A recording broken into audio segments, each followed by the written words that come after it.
Bonjour à tous. Mais qui a dit qu'on allait faire relâche durant l'été sur Motorsport TV? Mais pas du tout. On vous propose un nouveau numéro du debriefing WRC avec Patrick Rivet qui est avec nous et qui revient d'Allemagne. Salut Patrick. Salut l'FB. Alors ce rallye d'Allemagne, tu vas nous en parler. Je préviens tout de suite qu'on va essayer de brasser tous les thèmes. C'est normal en Allemagne pour la bière, on brasse beaucoup, oui bien sûr. Avec un certain Sébastien Loeb qui rejoint maintenant l'équation WRC pour l'année prochaine. C'est un feuilleton qui a commencé et dont tu vas nous parler Patrick, bien évidemment. Mais on va peut-être commencer quand même par les résultats bruts de ce rallye d'Allemagne. Alors il y a deux niveaux, j'ai envie de dire. Est-ce que tu veux commencer par la victoire? Tiens, je te laisse le choix. Est-ce que tu veux commencer par la victoire de Tanak ou par le duel Ogier-Neuville qui a pris une nouvelle tournure? Moi je vais être d'accord avec toi, je vais commencer par la victoire de Tanak parce que franchement l'Estonien, ça a été l'Estonnant estonien dans ce week-end. Il nous a sorti une copie parfaite, dans des conditions météo en particulier le vendredi absolument incroyables, relativement sec le matin, mais la pluie qui est arrivée l'après-midi. Il a fait les bons choix de pneus, bien aidé par les gens de chez Michelin.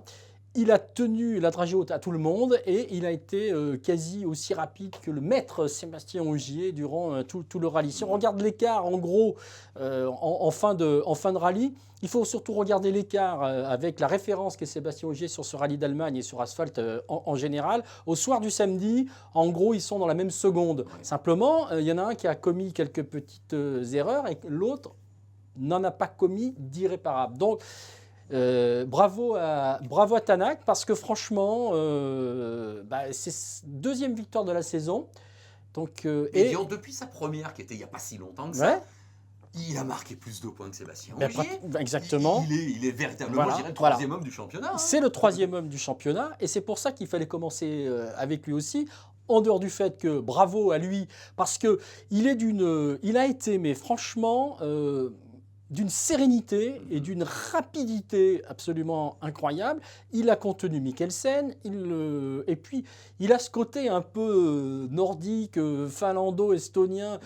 On le connaît, Tanak, c'est pas quelqu'un de... C'est plutôt un taiseux.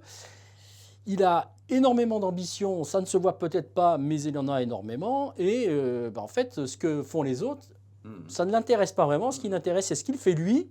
Et ce qu'il fait lui, il essaye de le faire au mieux. Et cette voiture lui convient parfaitement, ça c'est une évidence.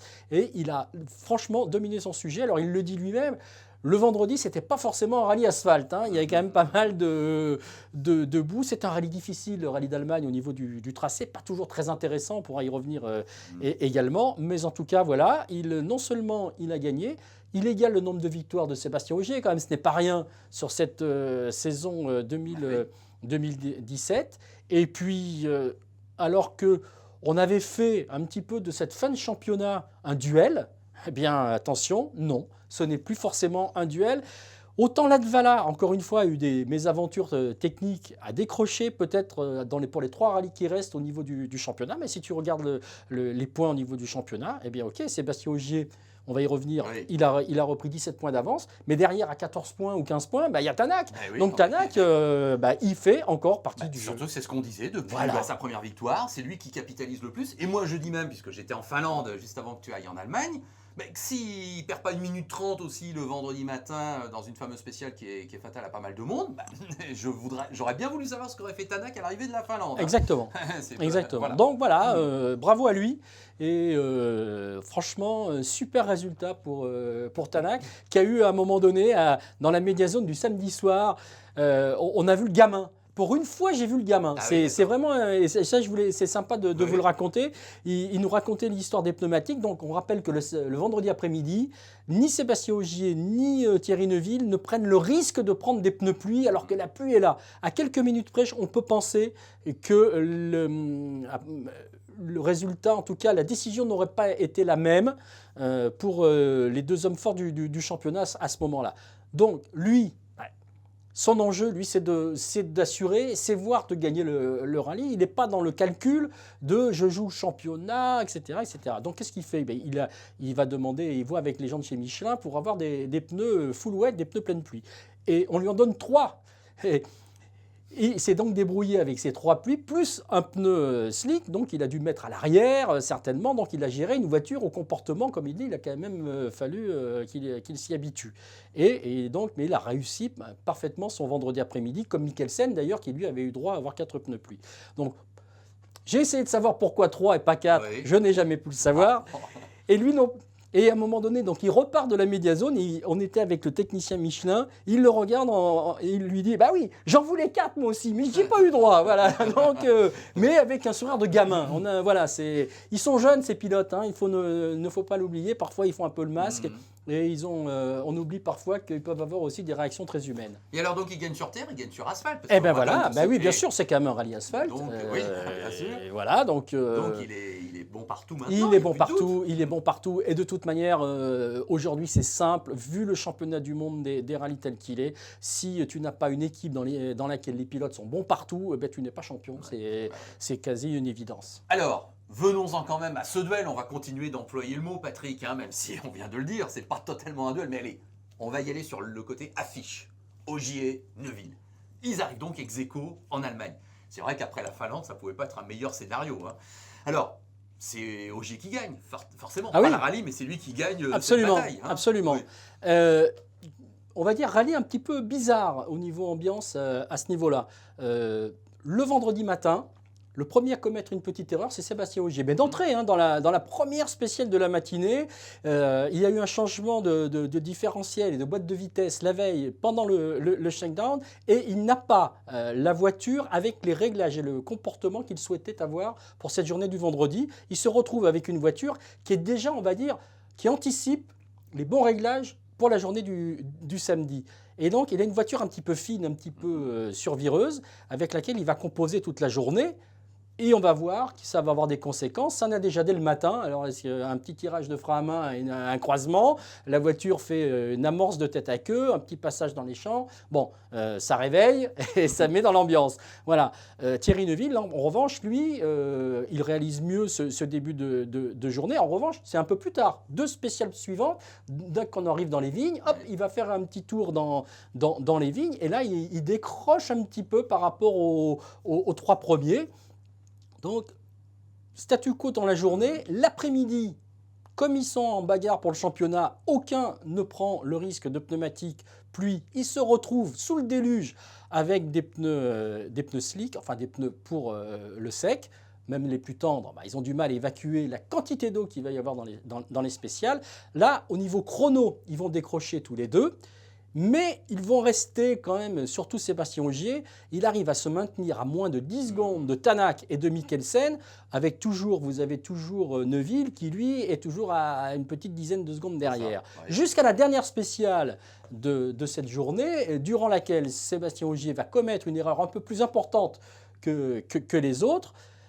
Cette journée-là, Mikkelsen en a fait, tout droit. Tanak a bien failli y rester. Neuville a refait quelques têtes à queue. Mais le tête à queue le plus important, c'est celui de Sébastien Ogier qui le met à 21 secondes 5 du leader qui est donc Ott Tanak. Et là, Neuville repasse devant lui pour quelques petites secondes. Et le soir, à l'assistance, ce n'est pas le fait que Neuville lui soit repassé devant qui chagrine le plus Sébastien Ogier, c'est bien le fait que lui a décroché, il se retrouve à 28 secondes et demie du premier, alors que vous avez la deuxième journée, la plus importante du rallye, avec ces 2 passages dans Panzerplatte, et donc 2 fois 41,7 km, et c'est le juge de paix du rallye, c'est clair, c'est là que souvent il se joue, ce rallye. Alors pour en revenir à ton duel, la deuxième phase du duel, c'est ce qui va se passer avant même le départ de cette spéciale. Et là, c'est absolument incroyable. On attendait, on en a été frustrés d'ailleurs, ce duel entre Neuville et Ogier dans Panzerplatte.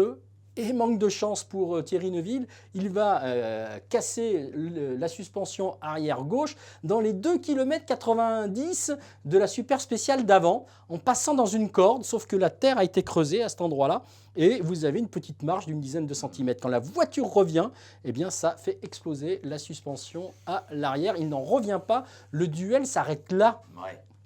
Et c'est là qu'effectivement, comme tu le soulignais tout à l'heure, eh bien, effectivement, entre le début de la Finlande et la fin du rallye d'Allemagne, c'est 2 KO, 1 KO partout, sauf que celui qui a pris le plus de points dans l'histoire, c'est Sébastien Ogier. Est-ce que ça pourrait être, c'est peut-être un peu trop tôt pour le dire, mais est-ce que ça pourrait être un moment décisif du championnat? Ça peut l'être, sauf qu'on le voit que ce championnat, il est fou, Oui. il est dément. Il n'y a pas simplement un pilote et les autres qui peuvent gagner. Il y a pratiquement dans chaque équipe un pilote ou deux qui est capable de remporter la victoire. Je rappelle que 10 vainqueurs de spécial dans ce rallye d'Allemagne. Ah oui.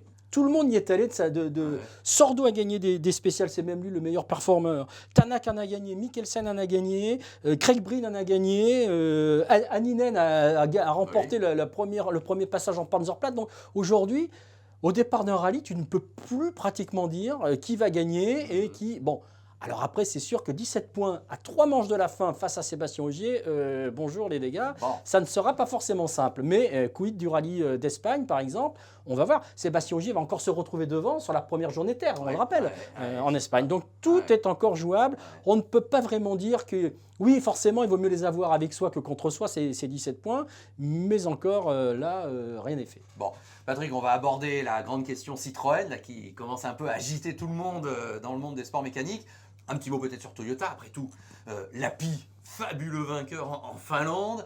À un moment donné, on aurait même pu évoquer un triplé Toyota à Jyväskylä. Ça a été 2 sur le podium, c'était évidemment très très bien. Bon, la prestation des Toyota en Allemagne, comment Pas tu mal, le juges? non Oui. mais pas mal, des problèmes mécaniques encore une fois pour l'Advala, avec des problèmes de bougies et de bobines.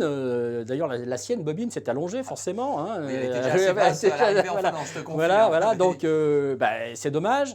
Lappi, il part à la faute et il a bien travaillé aussi son pilotage. Je vous recommande quand même, dans notre résumé du dimanche soir, on a une caméra embarquée dans la Power Stage avec Lappi, Oui. où franchement, alors c'est dans la spéciale, le premier passage dans cette où il manque de sortir, mais là aussi des gamins. À l'arrivée, il fait ouh là là. Bon, mais ça va vite. Il a enfin compris aussi quelque chose sur le pilotage asphalte. Donc, bon résultat d'ensemble aussi de Toyota Bon, ok. à domicile, enfin presque pas à domicile, Oui. mais pas très Pas si loin, loin non, que ça. pas si loin que ça. Voilà, mais Voilà. j'aurais tendance à dire qu'ils étaient plus à domicile en Finlande. En Finlande, oui, malgré tout, en Finlande, tout à oui, fait. c'est sûr que oui. Bon, alors Citroën. Il y a 3 noms qui sont maintenant présents dans l'équation. Je ne vais pas parler de Breen et de Lefebvre, bon, qui sont là quand même, mais c'est Mick, pilote titulaire. C'est Mikkelsen qui arrive et qui fait une super performance. Et puis c'est Loeb qui revient et qui vient de faire des essais. Bon, alors, Mikkelsen aurait-il pu gagner ce rallye d'Allemagne? Oui, peut-être. Avec peut-être un peu plus d'expérience. C'est la première fois qu'il conduisait la C3 WRC sur l'asphalte. C'est quand même important. Il a été à la hauteur quand même du rallye. Aujourd'hui, c'est difficile aussi de dire s'il y a une voiture qui est meilleure que les autres dans cette nouvelle équation WRC 2017. Quoi qu'il arrive, la C3, c'est une bonne auto. Les essais de Loeb ont confirmé les réglages de Mikkelsen. Donc, tu veux dire, et pas de Mick? Pas de Mick. C'est-à-dire que Loeb a essayé à un moment donné quelques réglages de Mick pour ce rallye d'Allemagne. Il les a trouvés un petit peu pointus. C'est-à-dire il a trouvé que l'avantage peut-être au chrono n'était pas suffisamment important par rapport au confort qu'on pouvait avoir sur l'ensemble du rallye. C'est une équation. Parfois, le pilote recherche quelque chose de vraiment extrêmement performant, mais il ne faut pas se tromper. Et il a trouvé que c'était peut-être un peu extrême.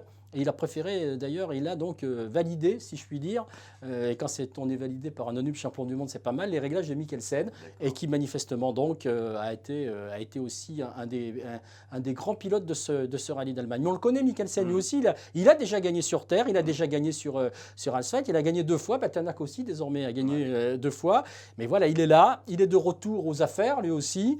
Alors franchement, moi je serais Citroën, j'essaierais de compléter le contrat pour qu'il en fasse d'autres d'ici à la fin de l'année. Bon, alors, Il en reste 3. Si on se focalise sur ce rallye, un Mikkelsen qui brille quand même, et un Mick, moi quand je vois qu'il y a encore Ah non, un mais Mick, crash, non, mais là, le pauvre. Mais on compatit, hein. C'est bien sûr. comment s'enfoncer à chaque rallye un petit peu plus, parce que là, franchement... Alors, ok, je l'ai dit d'ailleurs dans notre premier résumé du vendredi soir, cette super spéciale, elle était indigne d'un championnat du monde. Franchement, l'endroit. Ok, le public a pu venir, tant mieux pour le public. Ben, franchement, non. On ne fait pas une super spéciale en première, deuxième, troisième, entre des échangeurs d'autoroute et des blocs de béton. C'était un piège à... Vous voyez ce que je veux dire? Il y en a un qui est tombé dedans. Hélas, ben, c'est Chris Mick. Que dire, le pauvre? Sauf que, ben voilà, une fois que ça c'est fait, ben déjà... C'est même plus la peine de songer à la victoire possible, alors que c'est quand même un pilote rapide sur asphalte. Et puis surtout, bah, le reste, il va traîner son mal-être jusqu'à la fin. Et en plus, il va avoir aussi un problème mécanique qui va l'empêcher de terminer le samedi. Il y a toujours un problème mécanique qui suit un crash. Voilà, donc, bah, voilà, quoi. C'est le pauvre. Donc, je ne sais pas. Est-ce qu'on va le remettre encore de côté? Est-ce qu'il va finir la saison quand même? Quid de Chris Mick l'année prochaine? Moi, je me pose la question. Est-ce que son avenir chez Citroën ne s'est pas arrêté brutalement contre ce clou en béton? C'est la question qu'on peut se poser. Alors, la question que tout le monde se pose, Sébastien Loeb. Alors, on va pas pouvoir vous dire exactement ce qui va se passer. Enfin, je ne sais pas, je pense pas. Bon, allez, on est donc 2 jours après la fin du rallye d'Allemagne. Patrick, qu'as-tu pu recueillir comme peut-être bruit, rumeur, info dans le paddock alors elles sont, d'Allemagne? Comme tu l'avais fait dans Motor sur RMC, j'ai bien sûr Bâton qui m'avait laissé entendre que s'il veut, oui, lui, il veut tout de suite. Bien sûr. Voilà. Bon. On irait plutôt vers un programme, je dirais pas à la carte, mais en tout cas pas pour un programme. En tout cas, c'est ce qui est dit en Allemagne. Donc voilà. Après, et c'est ce qui est dit à nous. Après, les choses hein. Oui. Bon. C'est que s'il a envie et si on peut lui fournir un programme qui lui convient, quelques rallyes dans la saison, ça irait parfaitement. N'oublions pas qu'aujourd'hui, Citroën Racing et puis Peugeot sont regroupés sous une même entité, on va dire PSA Motorsport, pour le dire d'une façon simple. Et Sébastien Loeb, il va passer de l'un à l'autre. Il va peut-être faire le Dakar, par exemple, avec Peugeot. Et puis ensuite, il ira peut-être faire le Monte-Carlo rapidement, vite fait. En plus, au niveau des dates, ça pourrait se faire avec Citroën. Tout dépendra, effectivement, du reste des pilotes que va essayer d'engager Citroën pour la saison prochaine. Parce que n'oublions pas que dans l'équation, il y a toujours un autre Sébastien qui est un petit peu au-dessus de tout le monde et qui est en discussion avec tout le monde. Ça, il est en discussion avec M-Sport, Ogier, il est en discussion avec, on peut le penser avec Hyundai, avec Citroën et pourquoi pas même avec Toyota, même si les Japonais ont peut-être été un peu vexés par son refus du début de saison. Donc voilà, tout ça fait que peut-être que Citroën va aussi pas mal modifier son équipe. C'est ce que nous a dit Yves Maton aussi. Il y a un mois de pause dans ce championnat WRC avant la reprise début octobre en Espagne. Et il va consacrer ce temps à monter son équipe 2018. Mais pourquoi pas, effectivement, pour quelques rallyes. En tout cas, pas a priori pour une saison prochaine, y retrouver Sébastien Loeb. Bon, voilà donc la tendance, mais voilà. Affinée. C'est vrai qu'il y a un mois, le mois de septembre, il n'y aura pas de rallye. Oui. C'est vrai que c'est un peu dommage. Oui, parce que franchement, nous en faire un fin août comme ça, alors que franchement, beaucoup de gens, quand on cherche à médiatiser une discipline, je ne suis pas sûr que ce soit une bonne idée de faire un rallye comme ça fin août, alors que l'Europe a plutôt tendance à être en vacances. Mais voilà, il y a un mois de réflexion. Voilà. Bon, écoutez, merci. Je crois qu'on a vraiment fait le tour de l'actualité WRC que vous pouvez évidemment toujours continuer à suivre sur Motorsport TV avec nos résumés quotidiens exclusifs. Merci Patrick. Merci à vous. Pas de problème. Salut. La fin de saison est lancée dans oui, non, mais ça va être chaud. Ça va être intéressant. Tout va se jouer en Australie, on peut le penser. Allez. Salut. Ciao.